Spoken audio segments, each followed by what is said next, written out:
पूजन किया और एक बात कही है मैया, जब तक हमारे राम व धनुष के पास न पहुंचे तब तक तू उस धनुष का भार कम मत करना। आज्ञा लेके मैया सीता जब चली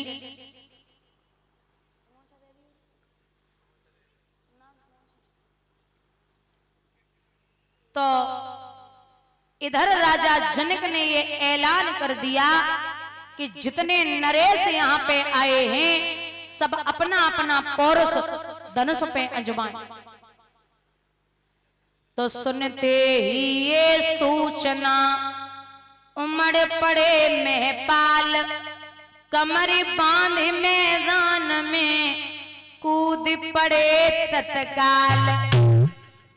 राजा महाराजा गढ़ जब भागे तो विद्वान लिखते हैं कि भूप सहस 10 एक ही बारा और लगे उठा बनटर नटारा। भूप माने राजा, भूप शेष, शेष माने 1000, भूप शेष 10,000। अब महाराज रामचरितमानस में तो 10,000 राजाओं का ही वर्णन है। बोले अगर मान के चलो संस्कृत में दिन को कहते 12 राजा महाराजा गड़गड़ेक जाता, तो जो बाकी बचे हैं ना वो ये सोच रहे हैं कि हे प्रभु कुछ भी करना, ये धनुष इसके हाथ से कैसे भी न टूटे। फिर अगर उस पे नहीं हिल रहा है वो वापस बैठ जाता, दूसरा जाता, तो पहले वाले जब ना टूटो वो कह रहे हो हे प्रभु बोले बाबा तुम आओ धनुष है, अगर हमसे ना टूटो जब धोखे में न टूट जाए, अगर सीता हमारी ना वही तो न की कैसे उन्हें जावे। अब भगवान को तो सबकी सुन रहे हैं। कछु राजा महाराजा बोले एक काम करो, बोले का, बोले 10,000 इकट्ठे लगो, और बोले अगर टूट गो मान लो 10,000 लग गए और टूट गो तो फिर सीता किन किन को जावेंगी? बोलेगा पागल है गयो? अरे अगर टूट जाए, टूटने के बाद फिर युद्ध होगा और युद्ध में जो जीतेगा वही सीता को ले जाएगा। राजा जनक समझ गए कि सब मूर्ख हैं। विचार किया कि प्रण करके मैंने कुछ न किया, अपनी चिंता पर रोता हूं और रह गई कन्या कुंवारी मेरी चिंता में डूबा जाता हूं। जितने नरेश बस आए यहाँ उन सब ही की छवि धूल हुई, मैंने तो निश्चय जान लिया पृथ्वी वीरों से हीन हुई। अब पृथ्वी पर कोई वीर नहीं बचा। विश्वामित्र दोनों राजकुमारों को लिए बैठे। राजा जनक ने जैसे ही कहा कि पृथ्वी पर कोई वीर नहीं है, किसी को नहीं देखा, सीधे लखन खड़े हो गए। न जनक जी, न जनक महाराज, न महाराज जनक हाथ उठा के बोले, जनक अरे क्या बोल रहे हो? बोलो तो जल को थल कर दूं, ऊपर से लाऊं तारों को और सुरमे की तरह पीस डालूं पृथ्वी जनार पहाड़ों को। अगर भैया की आज्ञा मिले तो मैं आसमान से तारे ले आऊं, ये धनुष बहुत छोटी बात है। विश्वामित्र ने चेहरा देखो। राजा जनक बोले अगर छोटे वाले पे असर होएगा ना तो बड़ो वाले अपने आप खड़ो है जावेगो, चिंता वाली बात ही ना है। बोले क्या बोल रहे हैं? विश्वामित्र बोले कि लखन आप बैठ जाओ, क्रोध हर जगह अच्छा नहीं लगता। और हे राम उठो धनवा तोड़ो, संताप जनक का हरण करो, उठ जाइए। तो बाबा चौपाई में लिखते हैं, ओ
महाराज लेत चढ़ावत खेचत गाड़े और काऊ न लखा देख सब ठाड़े। प्रभु ने धनुष उठाया, चाप चढ़ाई, और जब धनुष टूटा है तो ये समझ लेना इतना तेज प्रकाश हुआ, सभी जितने भी राजा महाराजा गढ़ बैठे थे सबके नेत्र बंद हो गए। और प्रभु ने चाप चढ़ा करके धनुष को जब 23 छिन्न मध्य राम धनुष तोड़ा, और वही भुवनी धुनि घोर कठोरा, भयंकर ध्वनि हुई। और ये ध्वनि परशुराम जी के कानों में पहुंची है। इधर धनुष टूटा, परशुराम जी के कानों में आवाज पहुंची, और महाराज जैसे धनुष टूटो तो मैया सीता जयमाला लेके सामने पहुंची। अब राम इतने लंबे और 1.5 हाथ को मुकुट और बांधे, अब जयमाला कैसे परे? तो सखियां बोली लला झुक जाओ। राम सीधे साधे से झुकवे के लिए तैयार हुए। लक्ष्मण बोले क्या कर रहे हो? बोले क्यों? बोले ससुरारे में पहली बार झुक गए तो जिंदगी भर झुकना पड़ेगा, सीधे खड़े हो जाओ। सो वैसे कुछ सुस्तु खड़े, अब अकड़े खड़े हो गए। देखिए रघुवंशियों ने झुकना नहीं अकड़ना सीखा है। अब सखियां बोली क्या करे? बोले क्यों? बोले जितना ही झुकेंगे। बोले तो अबे हम बताए रहे, क्या बताना? बोले चलो लक्ष्मण के पास चल रहे, वो क्या करेंगे? बोले वो शेष नाग के अवतार है, उनसे कहो पृथ्वी के हिस्सा उठाए दे जो सीता जी ऊंची है जावे। सो लखन के पास पहुंची, बोली भैया लखन पृथ्वी के हिस्सा उठाए दे जो सीता जी ऊंची है जावे। लखन बोले का नशा में आई है, पृथ्वी के का 2 भाग है, पृथ्वी को एक ही भाग है, अगर हमने उठाए दो तो हमारा भैया और ऊंचो ही। तो बोले फिर क्या करें? लखन बोले देखो हम एक अच्छी युक्ति बता रहे। बोले वही बता दो शायद काम आ जाए। बोले हम आगे चल रहे और हम अपने भैया को करें झुके प्रणाम, और हमारे भैया हमें देवे झुके आशीर्वाद, वैसी तुम्हें सीता जयमाला डाल दे। अब आगे लक्ष्मण फिर सीता फिर सखियां। जैसे ही महाराज लखन ने चरण स्पर्श किए तो लिखते हैं कि बर लंबा लेने छोटी सिया माला कैसे डाले।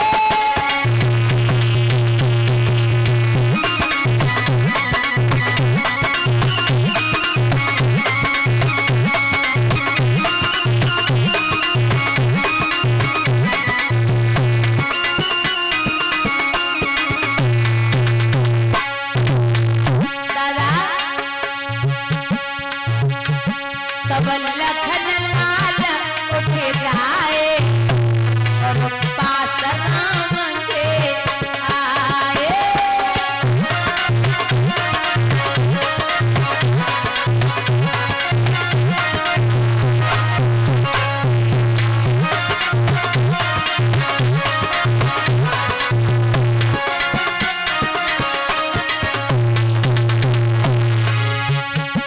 अरे चरण छुए भैया के, भैया नीचे झुक आए।